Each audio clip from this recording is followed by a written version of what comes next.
quando eu prego hoje, eu chego ali ao púlpito, sabe? Eu não me acho digno de estar ali, sem falsa piedade, sabe? Mas quando eu tô ali, eu olho para trás, eu sinto vergonha de pegar uma Bíblia na mão. Porque eu já peguei muita coisa na mão para ofender Deus. E quando eu olho para Deus e Deus me dá a oportunidade de pegar uma Bíblia e pregar sobre a Bíblia, eu só consigo entender o seguinte: Deus é graça.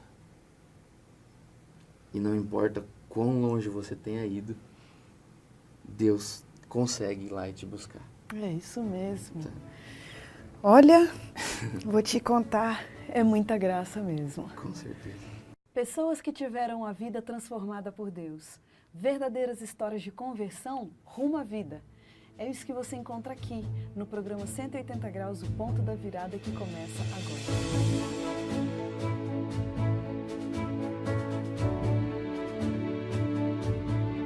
Quando sentimos o toque de Deus na vida, uma mudança acontece.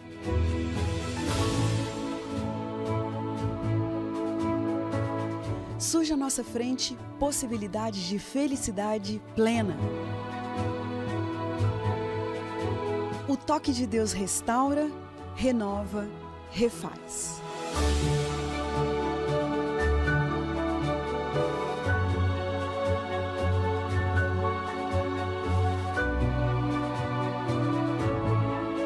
Hoje conheceremos uma pessoa que experimentou essa graça maravilhosa. Ela vai nos contar sobre essa mudança de 180 graus que lhe trouxe paz.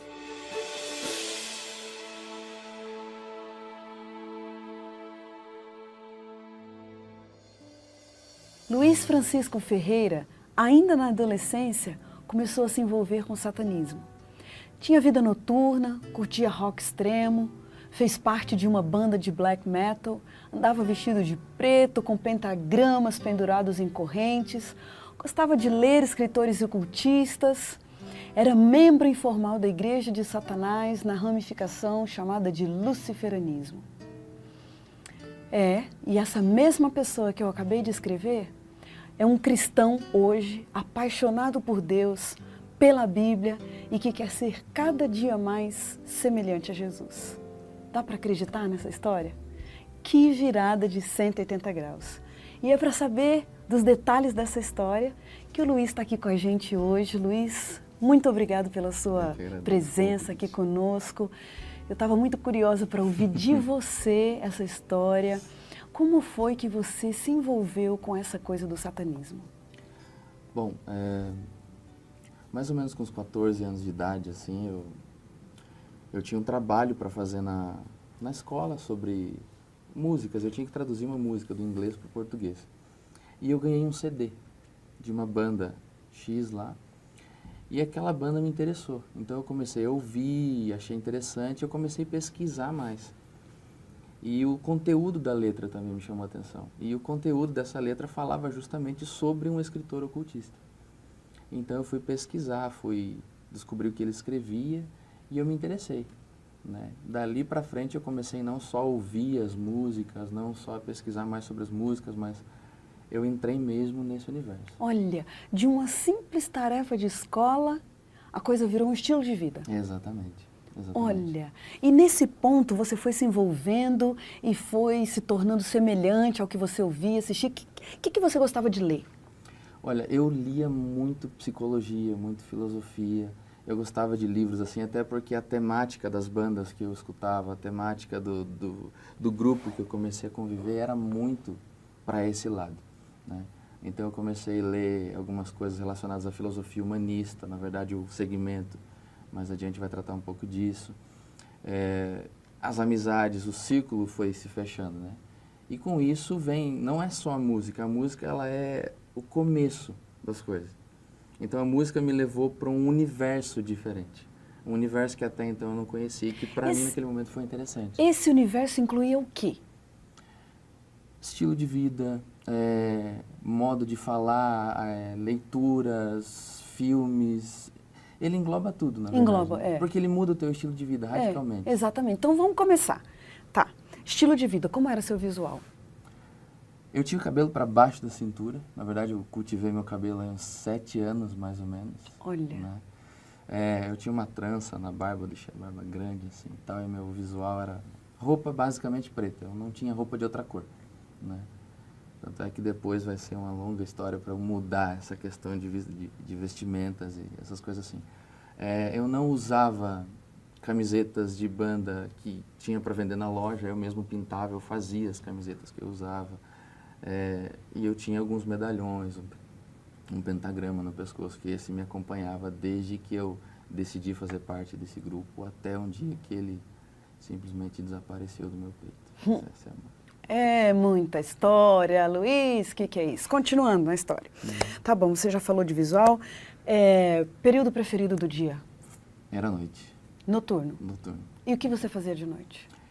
Eu estudava muito à noite, era o horário que eu mais gostava de ler. Finais de semana todos em shows, bares. Existia um local em Curitiba ali, onde tinham vários bares, que bandas se apresentavam. Então eu saía do trabalho, sexta-feira à noite, sábado à noite, saía do colégio, e eu ia e passava a noite, voltava para casa só depois do sol alto já. Gente, e seus pais, vendo toda essa transformação, que eu acredito que foi acontecendo aos poucos, eles se posicionavam, como é que era? Eu tive um relacionamento um pouco complicado com meu pai. Meu pai, assim, ele tinha o pulso um pouco mais firme. A minha mãe foi um pouco mais tolerante. Na verdade, essa vai ser a principal parte no que vai acontecer depois, quando a minha vida começar a ser transformada. Essa paciência que minha mãe teve foi fundamental para tudo que aconteceu. E que paciência, né? Muita. Porque não é toda paciência. mãe que tem um filho que muda a cabeça assim de repente. O que você tinha no seu quarto? Como era o seu quarto? Bom, a parede era repleta de pôsteres, de bandas, de imagens, e eu tinha no canto assim um altar. Nesse altar tinha uma Bíblia, tinha um terço, mas era um terço um pouco diferente, né? Não é aquele terço católico. E tinha um crânio, tinha uma cabeça.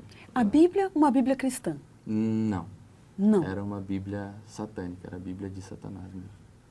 Mas olha, essa coisa de Church of Satan, essa igreja de Satanás, isso existe mesmo? Existe desde a década de 70. Formalmente falando, ela existe desde a década de 70. O que é que as pessoas que seguem essa filosofia querem da vida? O que elas almejam? O que é um ideal de vida para elas? Bom, existem vários segmentos, né? Como o cristianismo tem suas ramificações, lá também tem. A minha parte, ou a parte que eu era mais concentrado ali, seguia muito filosofia humanista. Na verdade, em alguns casos, para algumas pessoas até é confundido com filosofia humanista. É o massagear do ego, sabe? É aquela história, eu sou o meu Deus, eu controlo a minha vida, exatamente. Então, não importa o que eu tenho que fazer, não importa até onde eu tenho que ir para realizar os meus sonhos e alcançar os meus objetivos. Né? Se eu precisar usar pessoas para que os meus objetivos sejam alcançados, essa era a lei. O que interessa, no final das contas, é o seguinte, eu preciso vencer, custe o que custar. Pensa bem. Tá? É mais ou menos o que você vai achar na Bíblia lá sobre o dono da igreja, né? Mas que coisa impressionante, não é? Mas olha só, nessa época, o que foi uma coisa assim muito bizarra que você chegou a fazer? Muito incomum? Olha, uma das coisas foi ir no cemitério à noite. Né? Eu não era daquele grupo que frequentava cemitérios à noite, essas coisas assim. Mas eu fui no cemitério um pouco antes de começar a minha aula. E eu abri um túmulo lá, então, né? Eu arranquei um caixão de lá de dentro e eu peguei, então, um crânio, que era esse crânio que eu tinha no altar, no meu quarto depois. Quer dizer, você adulterou um túmulo e você pegou um crânio no cemitério? Peguei um crânio para ornamentar um altar que eu tinha.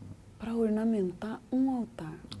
É uma história longa. Minha mãe quase morreu aquele dia. Eu imagino, eu fico aqui dia. quase sem palavras. Eu tenho que confessar para você que eu fico pensando, gente, como pode uma pessoa com uma história dessa hoje estar sentada aqui na minha frente? Uma pessoa que praticamente desconsiderava a parte protestante do cristianismo, uma pessoa que seguia a igreja de Satanás, de repente passa o tempo e essa pessoa se torna um membro de uma igreja cristã, protestante, tradicional. Como que aconteceu esse ponto da virada na sua vida, Luiz? Olha, nessa época eu estava morando numa cidade chamada Ponta Grossa, no interior do Paraná, e eu trabalhava numa ótica, né? E eu estava passando férias, meu pai estava morando em Curitiba, ele trabalhava em Curitiba e eu trabalhava em Ponta Grossa. E eu fui passar as férias com meu pai e ali eu achei uma ótica e eu distribuí alguns currículos lá. E lá eu consegui um emprego. E eu tive que mudar-me para Curitiba. E nessa ocasião a gente não conseguiu achar uma casa em Curitiba. Nós fomos morar na região metropolitana, em São José dos Pinhais. E é ali que esse processo de mudança começa, porque o meu eixo era Curitiba e Ponta Grossa. Tá. Então eu me desloquei. Saiu do seu ambiente. Saí do meu ambiente. E nesse ponto, então, a minha vida acabou se resumindo a trabalho. Então eu trabalhava e ia para casa. E a minha mãe, nessa época era adventista, né? Ela estava procurando uma igreja para frequentar. E ela achou uma igreja pequena perto de casa. E ela começou a frequentar essa igreja. Aí que as coisas começam a acontecer. Bom, mas você deveria abominar esse fato da sua mãe, coitadinha, frequentar uma igrejinha. O que você achava disso? Olha, eu sempre fui muito respeitoso com ela, né? Por questões de autoridade. Ela era minha mãe, então ela não era alvo dos meus ataques como as outras pessoas eram. Tá. O que pegava muito naquela época era eu zombar do testemunho dos jovens da igreja, principalmente. Então, era o meu principal motivo de ataque ali. Mas ela eu sempre respeitei, porque era recíproco, sabe? A minha mãe me respeitou muito. Puxa, que coisa bonita sabe? Eu isso. nunca ouvi da minha mãe uma ameaça com relação ao inferno. Ela nunca disse que se eu continuasse daquele jeito eu ia me perder. Ela nunca me chantageou para eu ir para a igreja. Olha só. Ela sempre me convidava. Mas ela respeitava a minha resposta, sabe? Filho, vamos a uma vigília com a gente? Mãe, eu não quero. Tá bom. A única coisa que ela não fazia era dormir enquanto eu estava na rua, né? Ah, ela deve ter orado muito, hein? Com certeza. Essa orou, hein? Com certeza.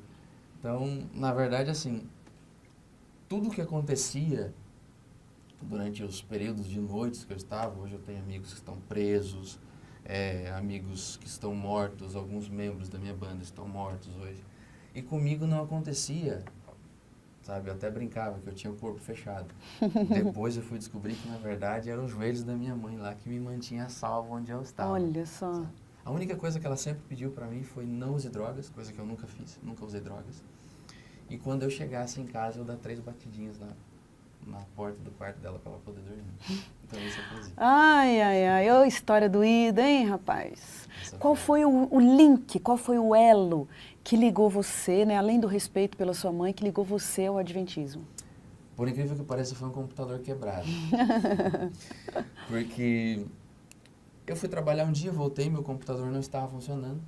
E minha mãe, nessa época, conheceu um casal de missionários. Eles estavam fazendo um trabalho evangelístico na região. E ela conheceu os dois e fez uma ponte entre eles e uma vizinha nossa. Só que por um determinado motivo, essa vizinha decidiu não continuar com os cursos. E eles começaram a frequentar a minha casa.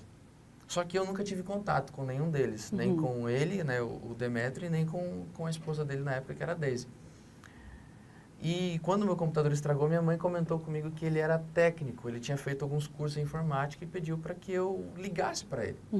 E eu tive algum preconceito, né? Falei, eu não vou ligar porque eu sei aonde isso vai dar. Ai, ai, ai. E acabei não ligando. Mas por insistência dela, eu liguei. E aí ele me deu algumas orientações para que eu seguisse alguns passos que eu já tinha feito. Então ele me pediu um tempo para pesquisar alguma coisa assim. E nesse meio tempo, eu fiquei esperando e ele me ligou. E quando ele me ligou, ele disse assim, olha, eu tenho isso aqui para você fazer. E eu disse, cara, eu já estou fazendo isso e não está dando certo. E aí ele falou o seguinte, faz isso mais uma vez. E eu subi, né, nós morávamos num sobrado, eu subi até o quarto e fiz aquilo por sei lá quantas vezes. E aquela vez que eu fiz, depois que ele falou, funcionou o computador. Então naquela hora me deu vontade de pegar o computador e jogar na parede, né? E assim eu o conheci. né? Até que um dia ele chegou lá em casa, então eu conheci pessoalmente e a gente fez amizade.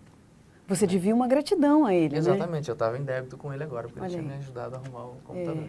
E como que foi esse link, né, essa apresentação da Bíblia? Imagina, como que uma pessoa, né, cristã, obreiro como ele era, né, de repente vai enfrentar uma figura como você? Pois é.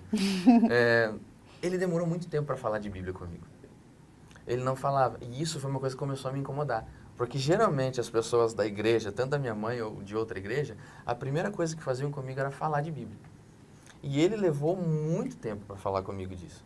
Na verdade, ele só foi falar de assuntos de Bíblia comigo quando ele foi fazer um sermão, quando ele foi pregar na igreja, na antiga igreja que minha mãe frequentava em Ponta Grossa. Uhum. Então a família quase toda foi e ficamos eu, meu pai e meu irmão. Meu pai e meu irmão iriam para lá para passar o final de semana e eu iria ficar. Só que num determinado ponto meu irmão desistiu de ir com meu pai. E eu fiquei bravo com ele, falei, poxa, o pai ficou aqui só para te esperar e você não vai. E ele olhou para mim e falou assim, então, se você tá bravo, vai com ele. Ai, ai, ai, sobrou para você. Sobrou pra mim. E eu fui. Quando eu cheguei com meu pai em Ponta Grossa, era o horário do pôr do sol, de sábado para domingo. E eles estavam fazendo o culto de pôr do sol juntos ali. Ai, ai, ai. E ele estava tocando violão e a esposa estava cantando. Eu nunca tinha visto um culto de pôr do sol, porque minha mãe era a única adventista em casa, então o culto de pôr do sol dela era sozinha Só ela. no quarto.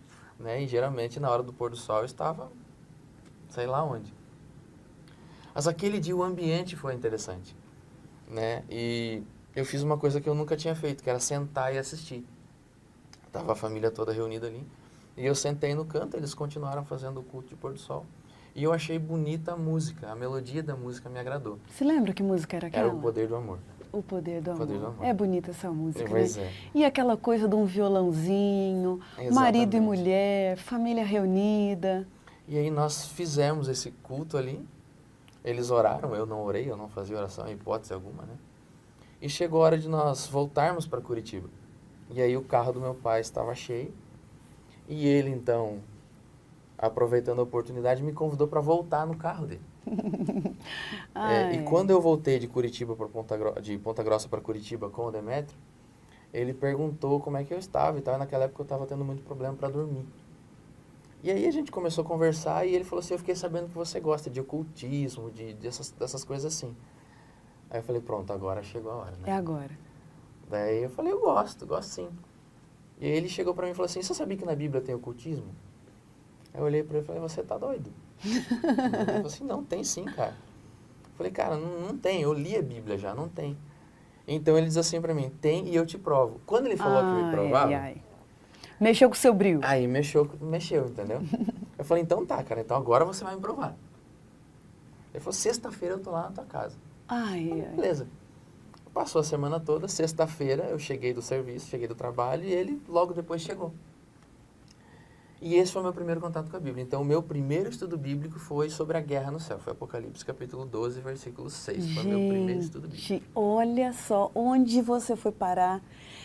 O camarada te desafia, tem ocultismo na Bíblia, e você começou a fazer um estudo bíblico sem nem imaginar, porque se ele chegasse para você e falasse, quer estudar a Bíblia comigo? Imagina. Não, a resposta seria não. Coisa ridícula, né? Mas ele te desafiou. E eu quero saber, Luiz, qual foi o momento que você teve? Eu quero saber, você não orava em hipótese alguma, você não lia a Bíblia como uma prova de fé. Eu quero saber quando foi o dia, você se lembra desse momento? Teve um dia de dobrar os joelhos diante de Deus, rasgar o coração? Teve esse momento em que você falou, de agora em diante, a minha vida mudou em 180 graus? Teve sim. Nós fizemos alguns estudos. Eu comecei fazendo um estudo bíblico por semana, depois nós estávamos em 3 estudos bíblicos por semana e 4, e foi crescendo, e ele não tinha mais espaço na agenda dele para me dar estudos, então eu saía com ele para estudar com outras pessoas. E um dia eu peguei todo o material que eu tinha, menos a cabeça eu já não tinha mais. Mas a Bíblia, a satânica, os CDs, revistas, livros, eu entreguei na mão dele e falei, cara, eu não quero mais saber disso. Olha! Eu não sei te explicar até agora o porquê, sabe? Mas aquilo estava no meu coração. Gente! E eu entreguei para ele, ele falou assim, então tá, já que você me deu isso, chegou a hora de eu te dar um presente. Até agora eu nunca te dei, não te dei nada, então agora eu vou te dar um presente. E ele disse assim, só que eu vou te avisar. Você não vai conseguir usufruir dele por muito tempo. porque eu até hoje não vi quem consiga ter um contato muito íntimo com ele. E eu fiquei pensando o que seria. Que né? será? Ele falou assim, eu vou te dar um livro. Só que eu já vou te avisar, ninguém consegue ler esse livro da primeira vez. Eu duvido que você consiga, então ele me desafia de novo. Nossa. Ele falou, eu disse pra ele, então me dá esse livro que você vai ver se eu não vou ler. E ele me deu o livro Grande Conflito. E eu li o Grande Conflito em 15 dias, eu li o Grande Conflito todo. Nossa, olha. Né? E o momento, então, foi quando eu li o Grande Conflito. Porque eu cheguei num determinado momento ali do livro onde a autora conta a história de Lutero. É muito linda. E Lutero era o meu herói. Olha. Porque eu conhecia Lutero sob uma outra perspectiva. Eu conhecia Lutero não como um reformador, mas eu conhecia Lutero como um inimigo da igreja. Uhum. Então, se ele era inimigo da igreja, aquela atitude dele de pregar as 95 teses Sim. na porta da igreja, eu delirava com aquilo. É. Né? Só que no Grande Conflito eu descobri o porquê Lutero tinha feito tudo que ele fez. Olha. E aí o meu herói, no final das contas, era um cristão. Muito mais fiel e muito mais devoto àquilo que eu esperaria que fosse. Aí te quebrou nessa hora. Aí me quebrou. Então, quando eu terminei de ler a história de Lutero, foi o momento onde eu fiz a minha primeira oração. Ali eu desafiei Deus. O que você falou naquela Eu desafiei oração? Deus. Naquele dia eu disse a Deus o seguinte, se você existe, como eu tenho visto na Bíblia, se você existe dessa forma que eu vi no livro aqui, e se você fez o que você fez na vida desse homem, eu desafio você a fazer na minha vida. Gente, Então, era eu tudo disse que pra Deus queria. Então eu disse para ele o seguinte, se você fizer na minha vida o que fez na vida dele, você vai ter a mesma devoção que ele teve. Gente, e a partir dali o que começou a acontecer na sua vida? A partir dali, uma semana depois, eu recebi um convite para ser promovido na minha empresa. Eu ia ter um bom salário, algumas coisas assim. Só que eu teria que trabalhar ao sábado. Eu já trabalhava ao sábado, mas eu teria que dar uma especial atenção ao sábado. E naquele momento eu tive que tomar uma decisão. Puxa. Então ali eu fiz a minha segunda oração. Ali eu orei a Deus e falei, Senhor, eu não sei o que fazer. Meu sonho profissional estava prestes a se realizar. E eu disse para ele assim, eu não sei o que eu faço. E eu estava num parque no centro de Curitiba ali, e naquela hora, todo barulho assim, sabe, cessou. Eu não consegui ouvir mais nada. Só ouvi uma voz na minha cabeça dizendo assim, não tenha medo, desce e fala. E eu pensei assim, tá, falar o quê? E daí pela segunda vez eu ouvi, não tenha medo, desça e fale. Então eu desci, fui até o escritório do meu supervisor e falei com ele. Se você me perguntar o que, eu não lembro direito. Gente. Eu sei que eu falei tudo o que eu precisava falar. Quando eu terminei de falar, ele ficou com o olho desse tamanho, porque ele disse que jamais esperaria ouvir o que ouviu de uma pessoa como eu. Uhum. E naquele momento, então, ele conversou com o dono da empresa e eu, então, ganhei o sábado. Gente, você ganhou o sábado livre. Livre. A primeira experiência de fé. Foi a minha primeira experiência de fé. Quando ele me disse que eu estava liberado aos sábados, aí eu falei, então agora é hora de me batizar. Puxa vida, olha, a gente tem que dar, muita glória a Deus. Com certeza. Mas o que é isso, gente? Que coisa maravilhosa, que Deus impressionante esse nosso Deus. Quando você olha para a sua história hoje, Luiz, eu tenho certeza que muita coisa se destaca, muito milagre a partir dali, Deus foi operando na sua vida. Mas qual seria a grande lição da sua história? Deus é misericordioso. E como diz Paulo, onde abundou o pecado, superabundou a graça. Quando eu prego hoje, eu chego ali ao púlpito, sabe? Eu não me acho digno de estar ali, sem falsa piedade, sabe? Mas quando eu estou ali, eu olho para trás, eu sinto vergonha de pegar uma Bíblia na mão. Porque eu já peguei muita coisa na mão para ofender Deus. E quando eu olho para Deus e Deus me dá a oportunidade de pegar uma Bíblia e pregar sobre a Bíblia, eu só consigo entender o seguinte: Deus é graça. E não importa quão longe você tenha ido, Deus consegue ir lá e te buscar. É isso mesmo. Olha, vou te contar, é muita graça mesmo. Com certeza. Vamos lá para o nosso momentinho aqui das perguntas rapidinhas? E o tempo? Precioso. Deus. Bondade. Satanás. Esperto. Perdão. Imerecido sempre. Um sentimento constante. Gratidão. E o futuro? A Deus pertence. Uma dica. Cuidado com o que cativa demais os seus sentimentos. Um pedido. Sabedoria. Um medo.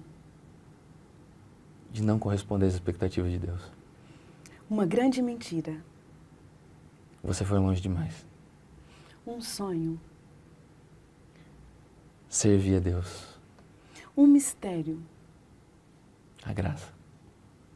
A graça. Sabe que todos nós temos as pessoas que nos sustentaram, né? As pessoas a quem nós devemos muito. E o seu abraço especial de hoje vai para quem? Para minha mãe.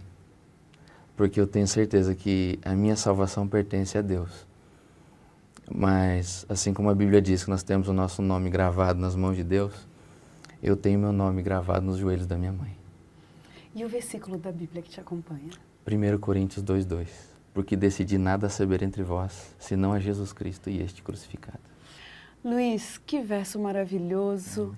Você realmente experimentou a graça desse Jesus Cristo na sua vida. Com certeza. Que ela continue crescendo, que a sua experiência de fé ainda possa abençoar muitas outras pessoas. Amém. Muito obrigada. E a gente termina o programa 180 Graus, o ponto da virada de hoje, emocionados por essa história tão espetacular. E como diz o texto bíblico, era preciso que nos regozijássemos e nos alegrássemos, porque esse teu irmão estava morto, mas reviveu. Estava perdido e foi achado. Um grande abraço para você e até o próximo programa.